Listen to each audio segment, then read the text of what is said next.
Seorang pakar biologi laut melakukan sebuah percobaan. Ia menempatkan seekor ikan hiu dan ikan-ikan kecil di dalam sebuah kolam besar. Tanpa menunggu waktu yang lama, ikan-ikan kecil itu segera dimangsa habis oleh hiu itu.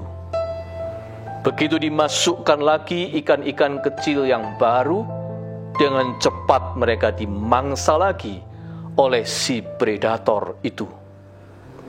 Kemudian, peneliti itu memasang sebuah pembatas yang kokoh yang terbuat dari fiberglass untuk memisahkan ikan hiu itu dengan ikan-ikan kecil dalam kolam tersebut.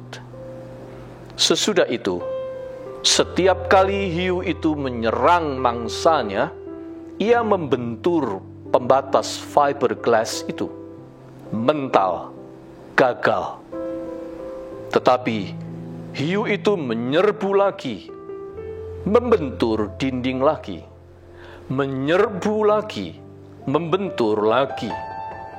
Terjadi berulang kali, sehingga lama-kelamaan serbuan si hiu kian melemah. Usahanya itu berlangsung sampai berminggu-minggu. Gagal terus dihadang dinding fiberglass. Akhirnya ia jera, berhenti menyerang ikan-ikan kecil itu. Beberapa hari kemudian, peneliti itu menarik keluar dinding atau sekat fiberglass tersebut. Apa yang terjadi? Ternyata ikan hiu itu tetap tidak menyerang ikan-ikan kecil di kolam yang sama tersebut. Rupanya rasa jerahnya sudah terlanjur melekat. Hiu itu sudah terbiasa hidup dengan kepercayaan bahwa ada dinding yang menghalangi dirinya untuk mendekat ke arah ikan-ikan kecil itu. Padahal dalam kenyataan dinding itu sudah tidak ada lagi. Percobaan ini membuktikan bahwa tindakan ikan hiu itu lebih dipengaruhi oleh sebuah kebiasaan, bukan kenyataan. Sesuatu yang terjadi berulang-ulang, itulah yang mengatur tindakannya. Karena berulang kali gagal menyerbu, ia berhenti menyerbu. Dengan kata lain, ia melakukan apa yang sesuai dengan pola yang telah terbentuk. Tidak peduli kenyataan sebenarnya seperti apa. Rupanya dinding fiberglass itu telah menjadi permanen di dalam otak atau naluri ikan hiu itu. Sebenarnya manusia juga begitu. Tindakannya dikendalikan oleh pola-pola tertentu yang telah terbentuk sebelumnya. Kenyataan yang telah atau sedang berubah bisa jadi tidak berdampak apa-apa baginya. Misalnya, orang tua cenderung memperlakukan anak-anaknya seperti anak kecil terus, sebab memang itulah pola yang terbentuk sejak anak-anak itu masih kecil.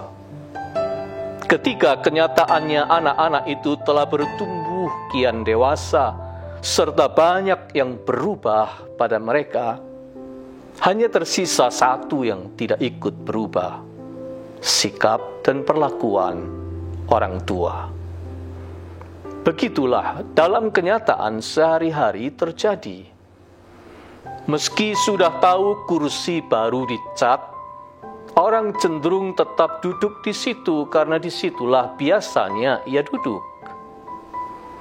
Walau sudah diberitahu ada perubahan jadwal, jika orang tidak benar-benar memasang alarm, dia bisa datang terlambat karena yang diikutinya adalah jadwal rutin sebelumnya.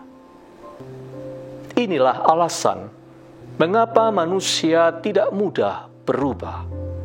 Sebab sebagian terbesar yang dilakukannya adalah mengikuti pola yang sudah biasa.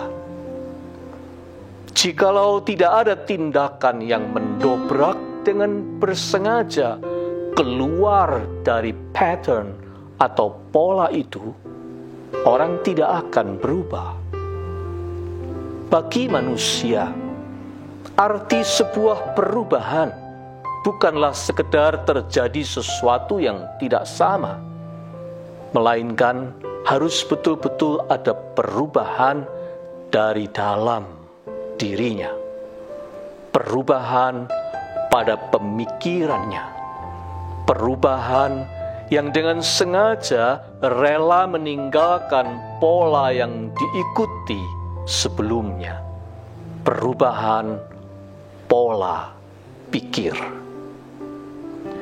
Tidak heran nasihat Paulus kepada jemaat di kota Roma berbunyi begini: janganlah hendaknya kamu menjadi serupa dengan dunia ini, tetapi berubahlah oleh pembaharuan budimu, sehingga kamu dapat membedakan manakah kehendak Allah, apa yang baik, yang berkenan kepadanya, dan yang sempurna. Roma 12 ayat 2. Berubahlah oleh pembaharuan budimu. Do not conform to the pattern of this world, but be transformed by the renewing of your mind. Menurut terjemahan NIV. Perubahan pola pikir adalah tergolong sesuatu yang sentral dalam iman Kristen. Bagaimanakah kita bisa mengalami perubahan pola pikir seperti yang dimaksudkan dalam firman Tuhan ini? Pertama-tama, kita perlu mengakui dengan rendah hati bahwa kita ini lebih banyak bertindak atas dasar sebuah pattern tertentu yang bisa saja baik atau buruk. Asal-usulnya bisa datang atau terbentuk dari mana saja. Pola yang sudah terbentuk dalam pikiran kita, entah kita sadari atau tidak, sekaligus menjadi bingkai yang mengendalikan tindakan kita. Yang kedua, apabila kita menyadari bahwa diri kita dikendalikan oleh pola yang buruk, pola yang berdampak buruk, dan menghambat pertumbuhan iman kita, serta tidak memuliakan Tuhan, maka dengan pertolongan Tuhan, kita perlu meninggalkan pola tersebut dengan bersengaja dan rela, berkeinginan, bertekad untuk berubah. Selanjutnya, ketiga, pikiran kita harus diberi sebuah pola yang baru untuk diikuti. Kita tidak bisa hanya berkata, "Ya, saya mau berubah." Tidak cukup hanya merindukan secara emosional akan terjadi perubahan dalam hidup kita. Tidak cukup. Kita harus menciptakan sebuah kebiasaan baru yang dibangun dengan disiplin untuk secara konsisten membuat kita itu dapat berubah, sehingga membentuk sebuah pattern yang baru. Apabila sudah menjadi pattern atau pola, maka dengan sendirinya pola baru itu akan menggiring tindakan-tindakan kita kepada perubahan yang nyata. Pola yang buruk tidak akan hilang atau pergi jika kita tidak memiliki penggantinya, yaitu pola baru yang baik. Kebiasaan buruk tidak akan menyingkir jika kita tidak menggantinya dengan kebiasaan baru yang baik. Kegemaran menggosip tidak akan pergi jikalau kita tidak menggantinya dengan kegiatan bersama yang positif di waktu senggang. Kebiasaan menunda-nunda pekerjaan tidak akan hilang kalau kita tidak menggantinya dengan sebuah kesengajaan untuk membuat dan mematuhi jadwal to-do list yang ketat.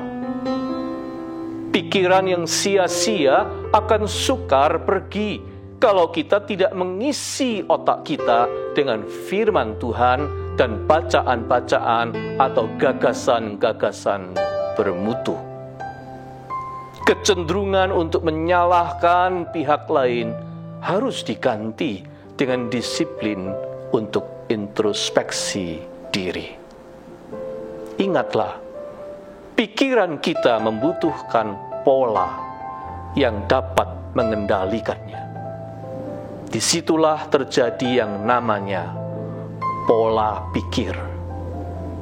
Jadi, dengan pertolongan dan hikmat Tuhan, temukanlah lebih dulu pola-pola yang mengendalikan kita itu. Temukanlah dinding-dinding fiberglass dalam otak pikiran kita. Lakukanlah evaluasi pola yang sudah baik atau positif, kita lanjutkan dan kembangkan. Tetapi pola yang buruk atau negatif perlu kita ganti dengan pola yang baru.